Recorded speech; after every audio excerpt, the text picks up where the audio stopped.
हाँ जी, तो टॉपिक का नाम है एफएसवी फील्ड स्टेटस वेरिएंट। तो उसके लिए आपको सबसे पहले कहाँ जाना है फील्ड स्टेटस वेरिएंट बनाने के लिए। आप सबसे पहले एसपी और लिखने के बाद इस वाले पोजीशन पे आएँगे, एसपी आरओ लिखने के बाद। उसके बाद आप यहाँ पर फाइनेंशियल अकाउंटिंग पे क्लिक करेंगे। देन आपके पास यहाँ पर next financial accounting global setting के नाम से एक ऑप्शन होगा, इस पे क्लिक करेंगे और इसके बाद आपको किस पे क्लिक करना है, डॉक्यूमेंट्स पे क्लिक करना है, देन लाइन आइटम और लाइन आइटम के बाद फिर आपको यहाँ पर कंट्रोल मिलेगा, कंट्रोल पे क्लिक करो। इसके अंदर डिफाइन फील्ड स्टेटस वेरिएंट है, इस पे आईएमजी वाले बटन पे क्लिक करो, क्रिएट पे। देन अब आपको क्या करना है, ये जैसे ये स्क्रीन आपके सामने ओपन हो जाएगी जिसमें फील्ड स्टेटस वेरिएंट है और फील्ड स्टेटस ग्रुप है। तो मैंने कहा था कि फील्ड स्टेटस वेरिएंट कंसिस्ट करता है फील्ड स्टेटस ग्रुप को और फील्ड स्टेटस ग्रुप कंसिस्ट करता है जर्नल लेजर मास्टर रिकॉर्ड्स को, मतलब जर्नल लेजर्स को, right. FSG yes sir. Consist करता है, एफएसजी कंसिस्ट करता है किसको, मल्टीपल फील्ड्स को, और फील्ड कंसिस्ट करती है या एफएसजी कंसिस्ट करता है जर्नल मास्टर रिकॉर्ड को, तो जर्नल लेजर्स को। तो फिर से बोल रहा हूँ, फील्ड स्टेटस वेरिएंट कंसिस्ट करता है फील्ड स्टेटस ग्रुप को, फील्ड स्टेटस ग्रुप कंसिस्ट करती है जर्नल लेजर्स को, और नहीं, फील्ड स्टेटस ग्रुप कंसिस्ट करता है फील्ड को, फील्ड कंसिस्ट करती है जर्नल लेजर्स को, ठीक है। Yes sir. तो अब हमें यहाँ पर अपना क्या क्रिएट करना है, फील्ड स्टेटस वेरिएंट क्रिएट करना है। तो फील्ड स्टेटस वेरिएंट को क्रिएट करने के लिए हम क्या करते हैं, ये ऑलरेडी फील्ड जो है वो ऑलरेडी बनी होती हैं हमारे एसएपी के सर्वर में। तो आप एक कंपनी का जो कोड है 1000, उससे आप इस डेटा को कॉपी कर सकते हो। आई थिंक आपको याद होगा, हमने नंबर रेंज के अंदर भी ये काम किया यस था। सर। Yes sir. तो अगर हमें किसी पुरानी कंपनी की,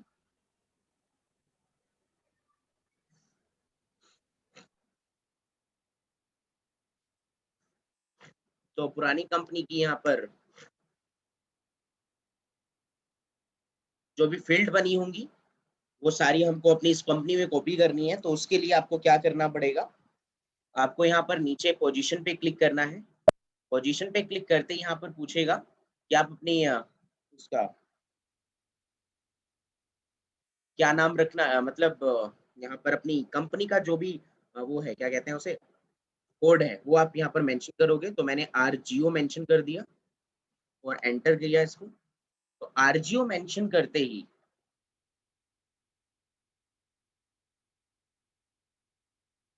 आरजीओ, आरजीओ हमने किस नाम से बनाई थी कंपनी, आरजीओ ही था सर। अब आरजीओ चाइल्ड के नाम से कंपनी ही था तो। ना? हाँ जी। एक मिनट, हाँ, सॉरी, एक बार फिर से बता रहा हूँ, ध्यान से देखना। जैसे ही आप फील्ड स्टेटस वेरिएंट के अंदर आओगे, तो यहाँ पर एक न्यू एंट्री के नाम से बटन है। तो जैसे आप न्यू एंट्री पे क्लिक करोगे, न्यू एंट्री पे क्लिक करते ही पहले आपसे पूछेगा कि आपने अपनी फील्ड स्टेटस वेरिएंट का नाम क्या रखना है। तो आप यहाँ पर अपने फील्ड स्टेटस वेरिएंट का नाम जो है स्पेसिफिक कर दोगे। तो मैं सेम ही रख रहा हूँ, इसको अपनी नोटबुक में नोट कर लेना कि फील्ड स्टेटस वेरिएंट का नाम क्या है, और एंटर किया। एंटर करने के बाद फील्ड स्टेटस नेम आपको यहाँ पर मेंशन करना है, define field status variant for RGO, then enter करना है। एंटर करके इस पूरी रो को आपको सेलेक्ट कर लेना है, एंटर करके इस पूरी रो को आप सेलेक्ट कर लेना है आपको।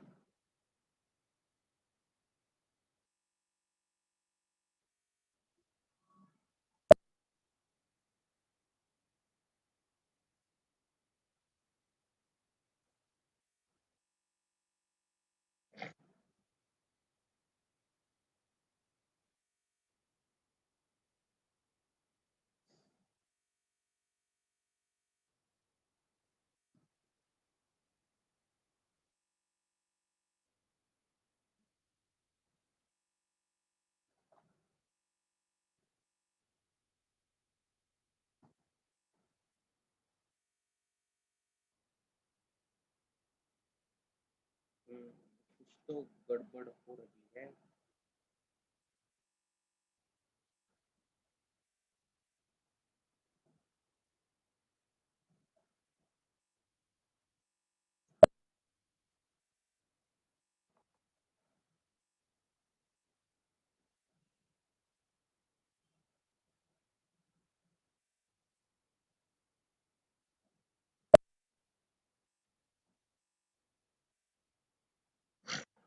हाँ, तो जैसे आप वो डालोगे उसका कोड वहाँ पर और नाम डालोगे डिफाइन।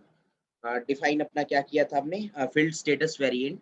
देन सेव करते ही यहाँ पर क्रिएट रिक्वेस्ट का एक बटन आएगा, तो आप क्रिएट रिक्वेस्ट पे क्लिक करके यहाँ पर भी सेम नाम आप मेंशन कर दो, define field status variant for RGO. Then इसे सेव करो, देन इसे सेव करो। इतना काम करने के बाद अनिल आपको क्या करना है, इस रो को सिलेक्ट करना है, देन फील्ड स्टेटस वेरिएंट पे जाना है। फील्ड स्टेटस वेरिएंट पे आने के बाद, फील्ड स्टेटस ग्रुप पे आने के बाद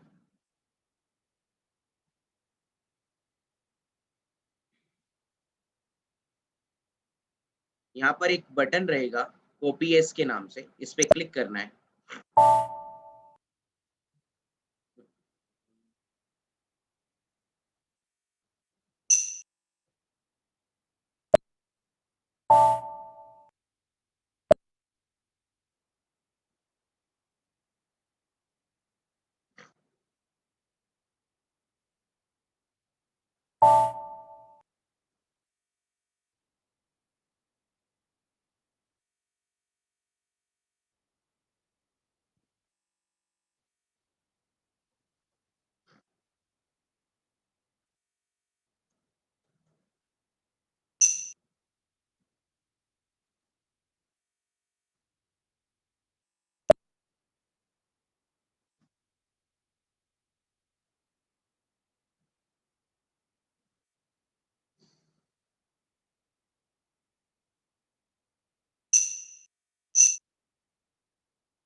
एक मिनट रुको।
ओके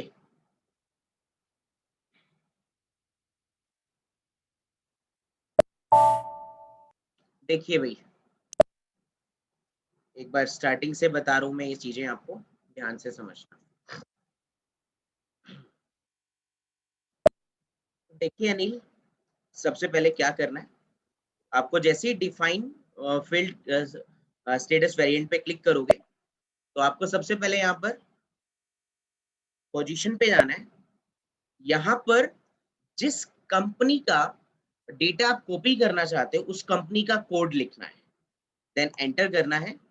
यहाँ पर वो कंपनी आ जाएगी, उस कंपनी को सिलेक्ट कर लेना है। सिलेक्ट करने के बाद कॉपी एज बटन पे क्लिक करना है। यहाँ पर आपने अपना कोड लिखना है RGO, और यहाँ पर अपना नेम डालना है। क्या नाम डालना है? Define field status. ये कह रहा है अब ये नाम यूज हो चुका है, मैं थोड़ा सा चेंज कर देता हूँ इसमें, क्योंकि मैंने इसको नेम क्रिएट करके सेव कर दिया था। तो RJIR लिख देता हूँ। तो अब देखो, जैसे ही मैंने इसको एंटर किया, ये वाला कोड जो है वो नोट कर लेना, RJIR, ये हमें आगे जरूरत पड़ेगी।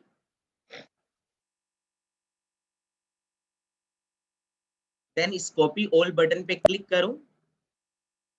अब ये थोड़ा सा टाइम लगाएगा डेटा को सेव करने में, तो हमको थोड़ा सा वेट करना होगा। और जैसे ये डेटा सेव हो जाएगा तो आपके सामने एक नोटिफिकेशन आ जाएगा, मतलब कॉपी हो जाएगा।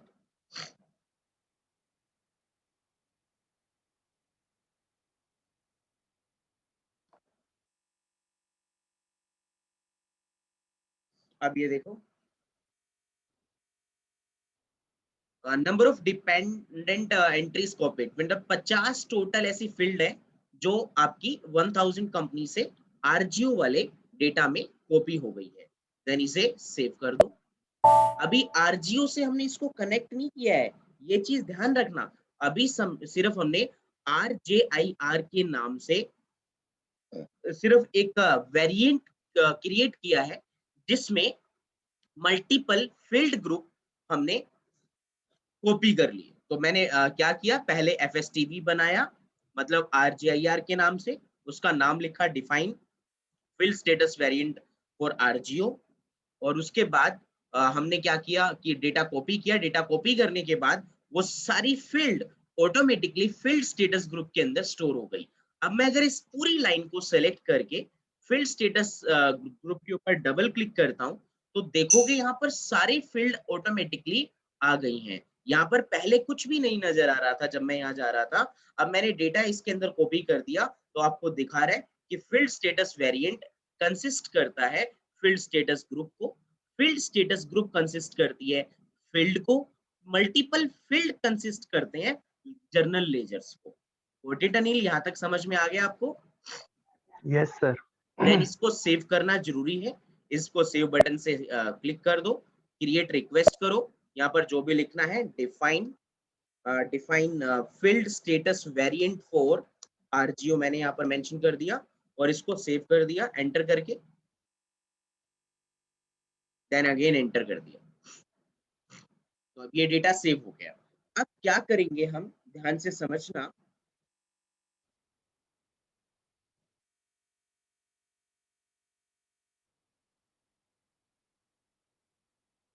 कि अब सेकंड हमारा ऑप्शन होगा कि आपने जो FSV बनाया है, फील्ड स्टेटस वेरिएंट बनाया है, उसको कंपनी के साथ असाइन करना है, ताकि जो भी फील्ड आपने 1000 वाली कंपनी से कॉपी की है अपने RGO वेरिएंट के अंदर, RJIR वेरिएंट के अंदर, अब उस RJIR वेरिएंट को आप RGO कंपनी से असाइन करेंगे, ताकि ये सारी फील्ड आपकी उस डेटा में, आपकी कंपनी में असाइन हो जाए, स्टोर हो जाए।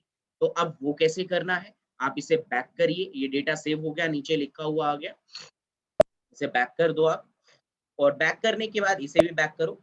फिर यहीं पर ही कंट्रोल वाले ऑप्शन में ही एक ऑप्शन आपका रहने वाला है, assign company code to field status variant. कि जो आप कंपनी कोड है उसके साथ कनेक्ट करो आपके FSV के साथ। इस पे मैंने क्लिक किया। यहाँ पर असाइन करने के लिए आप क्या करते हो, हमेशा पोजीशन पे क्लिक करते हो। पोजीशन पे क्लिक करके अपनी कंपनी कोड डालो जिस कंपनी से आपने कनेक्टिविटी करनी है। तो हमने हमारी कंपनी का कोड है आरजीओ और एंटर किया हमने। आरजीओ एंटर करते ही देखो हमारी कंपनी का नाम यहाँ पर आ गया, सिटी आ गई। अब यहाँ पर फील्ड स्टेटस वेरिएंट का जो नाम बनाया था RJIR ये डाल दो, देन एंटर कर दो। उसके बाद इसे सेव कर दो। देन यहाँ पर क्रिएट करो किस नाम से, assign company code to FSV, then इसे एंटर कर दो, देन इसे एंटर कर दो। तो अब आपके FSV भी बन गए और FSG भी कंपनी के साथ कनेक्ट हो गए, मतलब कि FSV को कंपनी के साथ कनेक्ट कर दिया और FSG तो ओब्वियसली FSV के अंदर ही है। तो अगर FSV आपका असाइन हो गया है कंपनी के साथ, तो जितनी भी फील्ड उसके अंदर होंगी वो ऑटोमेटिकली वो भी FSG भी आपकी कंपनी के साथ असाइन हो जाएगा। तो उसको अलग से असाइन करने की जरूरत नहीं है। अनिल समझ में आ गई यहाँ तक बात? Yes sir. इसके बाद थर्ड फीचर आता है। अभी पहला फीचर हमने किया, फील्ड स्टेटस वेरिएंट बनाए, फील्ड स्टेटस ग्रुप कॉपी हो गए थे ऑटोमेटिकली सारे डेटा वहां पर। फील्ड स्टेटस ग्रुप किसके अंदर होते हैं? फील्ड स्टेटस वेरिएंट के अंदर। वेरिएंट क्या होता है? जिसके अंदर मल्टीपल इंफॉर्मेशन स्टोर हो, मल्टीपल फील्ड स्टोर हो। तो मल्टीपल फील्ड कौन सी स्टोर है FSV के अंदर? जो हमारी फील्ड स्टेटस ग्रुप है। और फील्ड स्टेटस ग्रुप के अंदर क्या स्टोर होते हैं? अलग अलग फील्ड स्टोर होती हैं और फील्ड के अंदर अलग अलग जर्नल लेजर स्टोर होते हैं। जब हम जर्नल लेजर की पोस्टिंग करेंगे तब आपको पता लगेगा वहां पर कि क्या FSG का क्या काम है। ठीक है, तो ये आपका 2 पॉइंट था, एक असाइन करना कंपनी कोड को अपने FSV के साथ। अब हमारा थर्ड फीचर आता है टॉलरेंस ग्रुप क्रिएट करना। तो अगर हमें टॉलरेंस ग्रुप क्रिएट करना है, so how can? Tolerance group को क्रिएट करने के लिए वही हमारे पास पाथ भी है और हम कोड से भी जा सकते हैं। वो कोड की लिस्ट मैं आपको जल्दी ही शेयर कर दूंगा। देन यहाँ पर अब मैंने जो है कोड बनाने नेक्स्ट जो बनाना है वो टॉलरेंस ग्रुप बनाना है। तो टॉलरेंस ग्रुप जो आपका होता है अनिल, वो किसके अंदर होगा आपका? लाइन आइटम में लाइन आइटम, हाँ आपके कंट्रोल के अंदर जाइए। कंट्रोल के अंदर यहाँ पर आपके पास एक ऑप्शन मिलने वाला है, define tolerance group for employees. इसके ऊपर क्लिक करो। इसके ऊपर क्लिक करने के बाद आपको न्यू एंट्री पे क्लिक करना है। न्यू एंट्री पे क्लिक करके आपको यहाँ पर क्या देना है? यहाँ पर simply company code, company code देना है, ग्रुप नहीं देना आपने कोई भी। और ये टॉलरेंस ग्रुप किस चीज के लिए होता है? कि मैं अपने एम्प्लॉइज की डॉक्यूमेंट की, अपने एम्प्लॉइज की पोस्टिंग की अमाउंट फिक्स कर दे रहा हूँ कि एम्प्लॉइज जो हैं वो कितने रुपए तक एंट्री कर सकते हैं पर डॉक्यूमेंट, पर इनवॉइस, वो मुझे यहाँ पर फिक्स करना है। तो वो कैसे फिक्स होता है वो देखिए। यहाँ पर पहले अपनी कंपनी का कोड डालो, जो जिस कंपनी में आप टॉलरेंस ग्रुप सेट कर रहे हो। तो यहीं पर इसकी कनेक्टिविटी हो जाती है, यहीं पर इसका असाइन हो जाता है। तो उसको अलग से असाइन नहीं करना होता कंपनी कोड के साथ। तो कंपनी कोड हमने यहीं पर डाल दिया और उसके बाद अमाउंट पर डॉक्यूमेंट, मैंने कहा कि उसको अनलिमिटेड अमाउंट की मैं परमिशन दे रहा हूँ कि कितनी भी अमाउंट का वो डाल सकता है। अब आपको आपका मैनेजर, टीम लीडर जितना भी बोले वो अमाउंट यहाँ पर लिखनी है। अनलिमिटेड अमाउंट मैं यहाँ पर लिख रहा हूँ एक तरीके से 12 टाइम 9। तो 12 टाइम 9 जो होता है वो आपकी अनलिमिटेड अमाउंट होती है, वो मतलब लास्ट तक। और ऐसे ही अमाउंट पर ओपन आइटम, अकाउंट आइटम, ये थोड़ा आपको ध्यान से समझना पड़ेगा। ये वाली बात समझ में आ गई अनिल आपको, अमाउंट पर डॉक्यूमेंट? Yes sir. तो अब यहाँ पर अमाउंट पर ओपन आइटम, अकाउंट आइटम, ये क्या होता है? देखिए एक टीम लीडर या मैनेजर अपने एम्प्लॉइज को, जो भी एंड यूजर लेजर्स बना रहे हैं, लेजर की पोस्टिंग कर रहे हैं, एंट्रीज कर रहे हैं, उनको ओपन आइटम कितने रुपए तक की देनी है। अब ये ओपन आइटम का मतलब क्या है वो समझिए। ओपन आइटम का मतलब है अनक्लियर्ड इनवॉइसेस, जो अभी क्लियर नहीं हुए हैं। जो अभी क्लियर नहीं होने का मतलब ये है कि एक तरीके से क्रेडिट बेस पर हम यहाँ इसे बोल सकते हैं कि मैं कहता हूं कि मैं अपने एम्प्लॉइज को एक परमिशन दे देता हूं कि वो सिर्फ इतनी अमाउंट का ही जो है अनक्लियर इनवॉइस रख सकते हैं कि वेंडर की पेमेंट आनी बाकी है इतनी। तो किस मतलब हर एक एम्प्लॉय को मैं यहाँ पर एक परमिशन दे दूंगा किसको ये परमिशन है कि ये इतने रुपए तक की उधारी कर सकता है लोगों के साथ। Point clear? Yes sir. और एक होता है क्लियर्ड आइटम, या नहीं, एक और पॉइंट यहाँ पर बताता हूँ।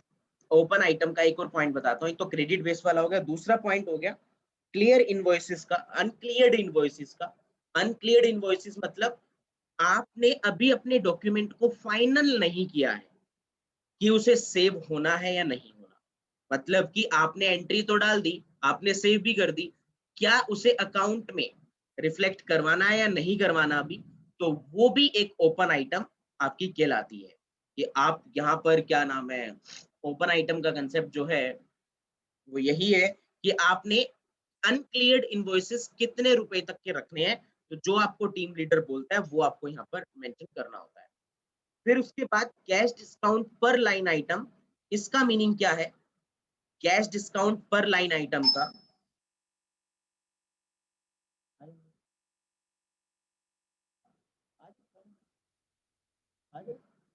आधा घंटा।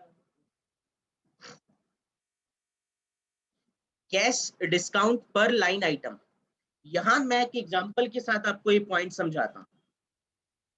इसमें क्या होगा कि जैसे आप किसी भी कंपनी में काम कर रहे हो, आपके पास किसी भी ऐसे कस्टमर का कॉल आता है, जैसे कि आप भी कभी कभार ये काम करते होगे, मेरे साथ भी ये काम कई बार बनता है। जैसे कि हम अपने बिल को, अपने फोन के बिल को भरने में लेट हो गए। मैंने क्या किया, 26 तारीख ड्यू डेट थी, मैंने 26 तारीख को ही फोन पे से, पेटीएम से, गूगल पे से अपने फोन का रिचार्ज कर दिया। बट कंपनी के, एयरटेल कंपनी के, जियो कंपनी के अकाउंट में वो रिफ्लेक्ट हुआ 2 दिन के बाद। तो उस जियो कंपनी ने मुझ पे पेनल्टी लगा दी कि आपने जो है वो लेट भरा है अपना, क्या नाम है, बिल। तो मैं उसको कॉल करता हूँ, कस्टमर केयर को कॉल करके बोलता हूँ कि जी मैंने तो यहाँ पर एग्जैक्ट टाइम पे भर दिया था, तो जिस पार्टी के थ्रू, जिस ऐप के थ्रू भरा था, उन्होंने आपको लेट पेमेंट दी है, तो उसमें मेरी क्या गलती? तो इस चीज को सेटलमेंट करने के लिए, ये क्या हो गया, ठीक है देखते हैं। तो इस चीज को सेटलमेंट करने के लिए आप किसका यूज करते हो? कैश डिस्काउंट का। कि एम्प्लॉय के पास इतनी पावर होती है कि उसको मतलब एम्प्लॉय को, टीम लीडर जो है एम्प्लॉय को पावर दे देता है कि आप इस तरीके के कस्टमर को 10% तक का डिस्काउंट दे सकते हैं उसके बिल पे। तो जैसे उसकी 550 रुपए उसकी बिल बन रहा था, उसने, उसका पेनल्टी लग गया उसके साथ, तो 10% या जितनी भी पेनल्टी लगी, तो उसने 550 रुपए पे 10% माइनस कर दिए, जो बचा वो उसको पे करना है। तो एम्प्लॉय को कितने रुपए तक की डिस्काउंट देनी है वो आप यहाँ स्पेसिफिक कर सकते हो। अनिल, समझ में आई ये वाली बात? Yes sir. तो तीनों सर तो पॉइंट। डिस्काउंट स्पेसिफाई करने के और भी तो रीजन हो सकते हैं, मतलब वैसे भी डिस्काउंट दे बिल्कुल हो सकते हैं सकते या हैं, ये फिर तो मैंने सिर्फ एग्जांपल पेनल्टी दिया केस आपको, में? कोई भी अच्छा, रीजन हो सकता है। ठीक है सर। तो इस तरीके से आप इसको सेव करोगे, तो सेव करते ही आपसे वो पूछेगा कि क्या क्रिएट कर रहे हो रिक्वेस्ट, देन उसे हम सेव कर देंगे। तो मैं एक बार फिर से ओपन कर ही लेता हूँ, ये एरर अब बंद होएगा, ये इसको दोबारा रीस्टार्ट करना पड़ेगा मुझे।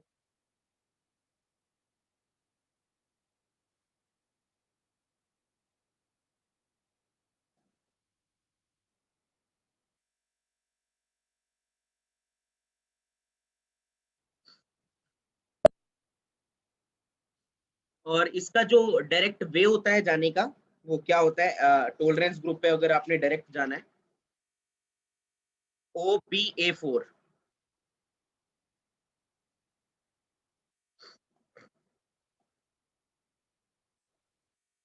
तो जैसे आप OBA4 पे जाओगे, तो टॉलरेंस ग्रुप पे आप पहुंच जाओगे। OBA4, तो न्यू एंट्री पे क्लिक किया, यहाँ पर कंपनी कोड डालो जो भी है आपकी कंपनी का कोड, और यहाँ पर अमाउंट डालो जितनी भी मैक्सिमम है आपकी, और ओपन आइटम मतलब अनक्लियर्ड इनवॉइसेस, कितने रुपए तक के एम्प्लॉय रख सकता है जो क्लियर नहीं किए अभी तक एम्प्लॉय ने, और कितना डिस्काउंट उसको देना, वो डिस्काउंट मैंने 10% डाल दिया, देन इसे सेव कर दिया।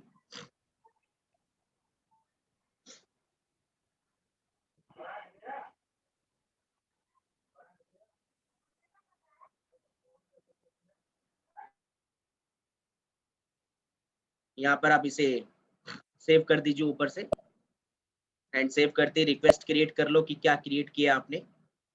Define tolerance limit for employ for RGO company, then enter. तो ये डेटा आपका सेव हो जाएगा। तो ये टॉलरेंस ग्रुप था।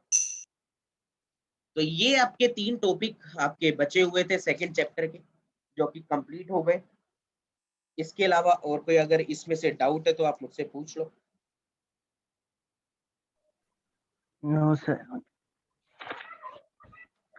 रेंज ये 2 चैप्टर आज आप कंप्लीट कर लेना, ठीक है। और फर्स्ट और सेकंड, फिर थर्ड चैप्टर जनरल लेजर का हम नेक्स्ट क्लास में फ्राइडे से स्टार्ट करते हैं।